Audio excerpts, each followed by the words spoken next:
Hello, everybody. Welcome to Talk About Houses. I'm Todd. I'm Oana. And I'm Mark.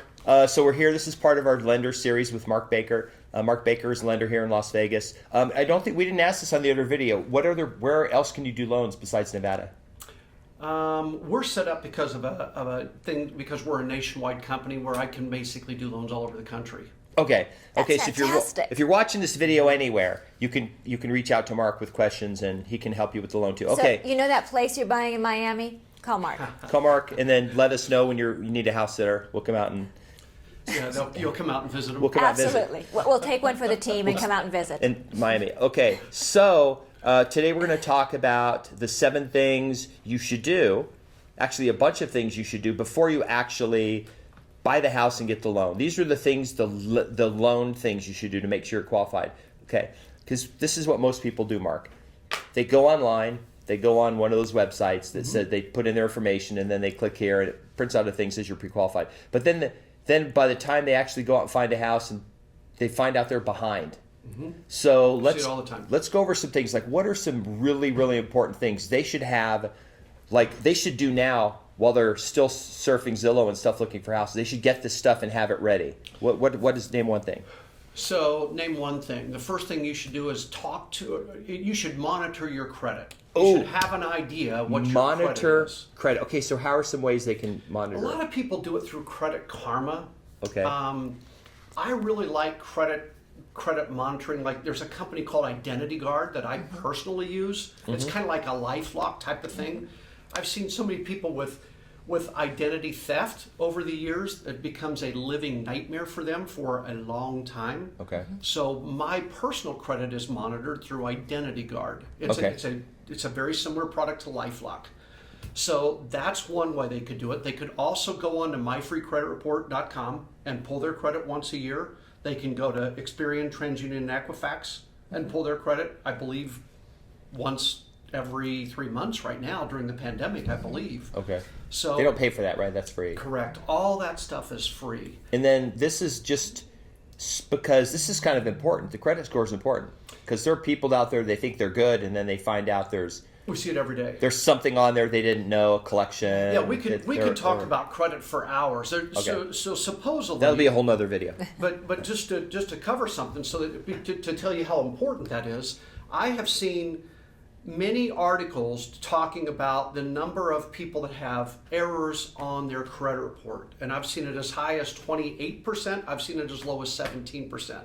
I believe, in looking at credit reports every day, that at least 1 out of 4 has got an error on their credit report. And how long does it take that to fix that? If it's on their credit report, it's an error. It might never get fixed. Okay. I mean, because I've seen it. I've seen, like, what is that? I don't even know what that is. We see it all the time, weekly, sometimes daily. Okay. Sometimes daily. And it could be just Thursday. something where you have a legitimate bill, you pay it, and it's cleared, but then the company that you sent it to, they messed up and they sent it to collections accidentally, and then you're getting a collection, and you call collections and they say, hey, this isn't, we paid them, and then they say, no, we didn't send it to collections. They're like, well, it's on my credit report. That's right. We've seen collections. We've seen a late payment on a car that was paid off. We've seen they transferred the servicing of their mortgage loan. So they did a mortgage loan, then somebody sold the servicing from one company to another company. They sent the check to the old place, maybe. That's right. And We've seen it where their mortgage not reported on their credit report. We've seen it where a student loan is deferred, but yet shows as 30 and 60 and 90-day rolling late. We've seen there's hundreds and hundreds of examples. So it's not a perfect system. So first thing they should do is check the credit. First thing they should do is have a clue what your credit's like, right? That's the first thing they should do if they're going to apply for a mortgage loan. The second thing is, this is going to sound funny, but it's so true. The number one thing that we see is people don't know how much money they make. Nobody knows how much money they make. Now, we talk to them every day. And they don't know. Are you salary? Are you W-2? Are you 1099? Are you hourly? Yeah. Well, how much do you make? Well, I don't know. Okay. Most people think what they earn is like what shows up their bank account, but you're right. That's right. So if you're 1099 because you're like a real estate agent, or you're an independent contractor, or you do side jobs or whatever. That's right. You do jobs on Fiverr or Upwork or one of those platforms. That's different than like you work for a company where work 9 to 5, you get a paycheck, you have W-2 income. That's so right. So it's actually figuring out exactly how much. Now, is all income counted toward, like, say that you have a part-time job, but you get money from a trust, or you have dividend income that's constant. Is that part of your income, or Just with a 2-year history of it. you have to have 2-year history of it? So if you get money from a trust that just gets it just gets paid out, and then you can show that, like, we get paid this money every month. That could be if we can show a 3-year continuance of it. So again, there's a lot of different examples. So how much you make is important. How much you make is important. We see a lot of self-employed people who have no idea how much money to make. I made $300 last year. We get their tax return. They're paying taxes on $40,000. Oh, but okay. So here's Right. that's kind of interesting. That's a conversation you need to have with them, Absolutely. because we see this. We've seen this before. The guy will say, "I own a business. I make a ton of money," but then what he's doing is he's using all the tax benefits to avoid taxes. That's But right. he actually's like making money. Like he makes good money, but he's writing right. everything off.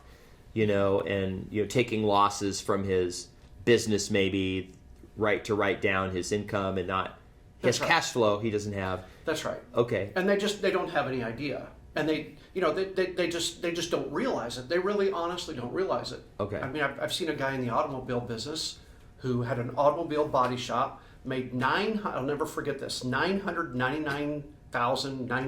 $999,991 gross receipts. He makes $1 million a year. In his mind, he's making $1 million a year. Mm-hmm. He called to apply for a loan. He owned 2 houses free and clear. He was trying to buy another house, a rental, and he said, "Mark, I make plenty of money. It's not an issue. I've known the guy for years. His credit was good." Okay. He made $24,000 adjusted gross income.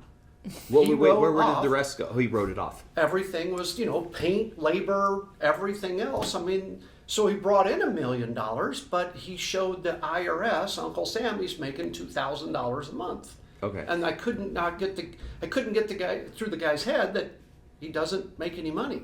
Right. So the money in his Coinbase account, all the cryptos he's earning, he's got staked and he's making money on. You're probably not Yeah. going to count that toward his loan. Yeah. But Okay. but you make a really good point. Up until very recently, it was what money we earn and what money we have in our bank account, That's or right. maybe in our brokerage account. But now we have crypto accounts. We have crypto. So So, do you look at that? That's a brand new thing. In fact, there's just it's in my email right now. I saw it this morning from an attorney who's addressing how Freddie Mac is looking at crypto. I do not know the answer because I haven't read it. Okay. But that's just now starting to come into play. Just a few years ago, we were dealing with people that were in the cannabis business, right? We couldn't use that income. Right. Now we can, but we can't use it if they own the cannabis business, is the last I saw. So because it's not That's funny. federally federal, you can't Okay. have a bank account. So there's all these different things. I think in the future we will get more information on No crypto. question.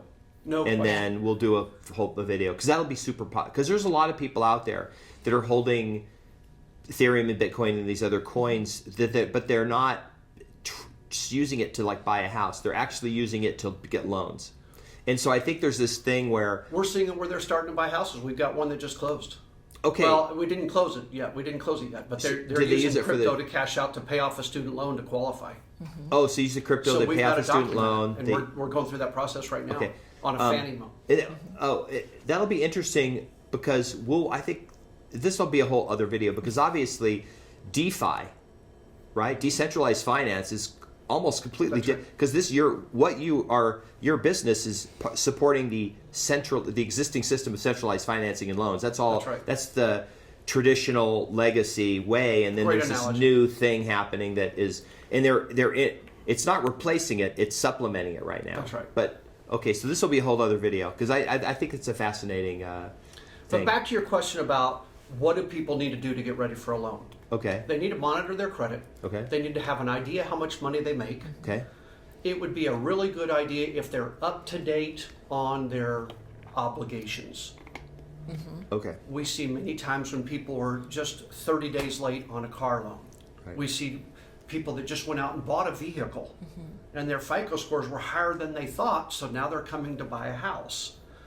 They should do it the opposite way around. Right. We've seen that. Buy the house after closing. Yeah, well, Or buy the car after you buy the closing. house. It's easier to qualify for a vehicle than Don't it is buy it when you're under contract. That's as a right. present to yourself. Okay. We see a major issue that we see right now, and I don't know why it's been so rampant lately, is people file their tax returns late. They come to us for a loan. Many loans we can do with just a W-2 and some paycheck stubs. But a lot of people, we actually need the transcripts and we need their tax returns. But they've just filed them. Oh, wow. Especially self-employed people. Okay. And now here we are. We've got one right now who's self-employed. They file in October. It's December 16th today. And No transcripts. no transcript. Okay, so if And they're no self-employed, they need to get on that. They need to have Not delay it. They That's need to right. file it and everything. Don't buy a house in the middle of tax season if you're self-employed. Or get your taxes done as soon as you can so that you That's can right. do that. Okay. What about pay? Is there any stuff they can gather or find out, like get access to? Like, won't they need pay stubs and W-2s and Yeah, bank statements? Most or people have access to that readily online. So they Usually can- when we they can ask go get people, that pretty easy. Yeah, they can get it to us within an hour. They log into their ADP or whatever, and they pull that stuff. They can pull their W-2s off, their previous W-2s, their paycheck stubs, their 1099s, or I'm sorry, their transcripts they can get right from the IRS website now. It's pretty quick and easy. So that's not a big challenge. All right. Okay. So it's a great question. It's funny that when you brought up earlier there's 7 things that people need to do to qualify for get ready to buy a house. There's probably 50 of them. I know, at the but end of the day. we don't have time to do 50. People aren't going to watch. I mean, people watch. They'll watch. There's some people out here. They're still watching, and they'll watch till the very end because they don't want to miss anything. But yeah, there's a lot of things that people don't realize. I think how complex this is because the system is trying to make sure that they're a good risk and put them in the right bucket for interest rate because it does affect interest rate. It's exactly right. Payment. We have to show the ability to repay the debt. It's a thing through the CFPB, the Consumer Finance Protection Bureau, that we have to show ATR, the ability to repay debt. Right. So the biggest thing that you could probably do if you're getting ready to buy a house is find your real estate agent that you're going to use and work with a good lender and talk to them today if you're planning on buying 60 to 90 days from now. Let us take your loan application. Get us the paperwork. Let us pull a credit report. There's a lot of times we can fix a credit issue. It's pretty simple a lot of times. Yeah. People will dispute things on their credit. They'll think that we're going to apply for a loan, so let's dispute all this bad stuff. The worst thing you could do, getting ready to make a loan application. Right. Because once you have all these disputed trade lines, now you've got your credit's all cattywampus, and that's a nightmare to try to clean up. And in the meantime, you've got them out looking for houses. Do you have a problem if somebody reaches out and says, I'm going to buy a house, but I'm going to buy it in 4 months. That's what we prefer. Okay, so you don't want them to wait, and their first No. phone call is, I have a contract, I'm under contract. Can you help me with a loan? That happens all the time. So We you're would patient prefer- because most real estate agents don't want to hear, I'm waiting 4 months for something to happen. most loan originators don't. If They it's want not a deal today, they don't want to talk to them. Yeah, they I want to wanna wait talk to them till today. I want to go out and buy a house today, or I want to list my home today. The real estate agent will call right back. If not, if Absolutely. I'm thinking about moving the next year, most agents are like, hey, It's the same thing with lenders. but We think- you want to talk to them 4 months. You Oh. want it in advance. Absolutely. Get everything Absolutely. squared away. Absolutely. Okay. Absolutely. I'm going to put. You have any more questions on this subject, or So you said that they shouldn't dispute trade lines if there's an issue because that causes a problem. What about people who say, well, I'm going to pay off my debt because then I can get a mortgage easier? Is that true or false? Yes, true sometimes because their FICO scores will pop up. We have seen that many times. We've seen people that will extinguish their, what I call the war chest, their money in the bank, and now they don't have enough money for the loan that they wanted, which will decrease what they can qualify for because they've been trying to extinguish debt. So again, as Todd just said, we want to talk to you months in advance so we can come up with a game plan here. yeah, Right. you'll tell them what to do. You'll Absolutely. say, this is what you should do. Pay that off. Don't pay this off. Make sure you have at least this much in the bank, and then That's right. okay. That's exactly right.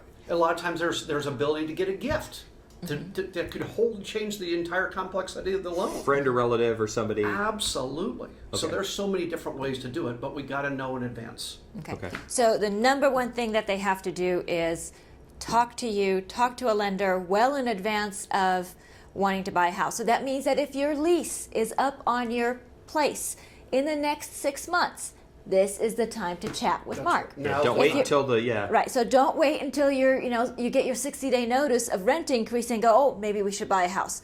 That's going to make things very hard for you and for Mark. And your rent is going to increase. Yes. It's going to increase at the end of your lease. I guarantee. I don't That's care right. where you live in the U.S.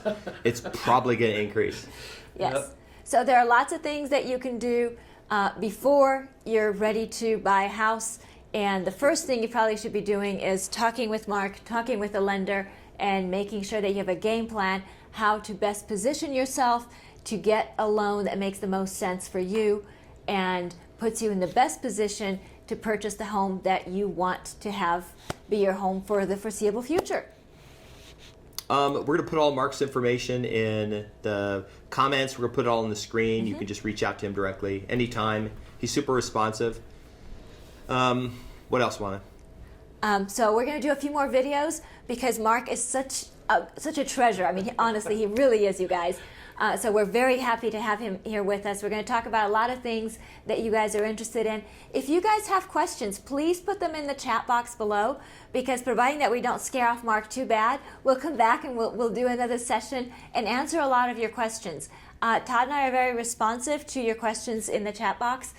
So please put them in there. Share your experiences with us, and we'll share whatever information is pertinent with Mark as well, and we'll definitely keep that in mind for the next set of videos. All right. If you like the video, please subscribe, hit the notification bell, share it with your friends, leave us a comment, and we'll see you guys on the next video. Bye. Bye. Thanks.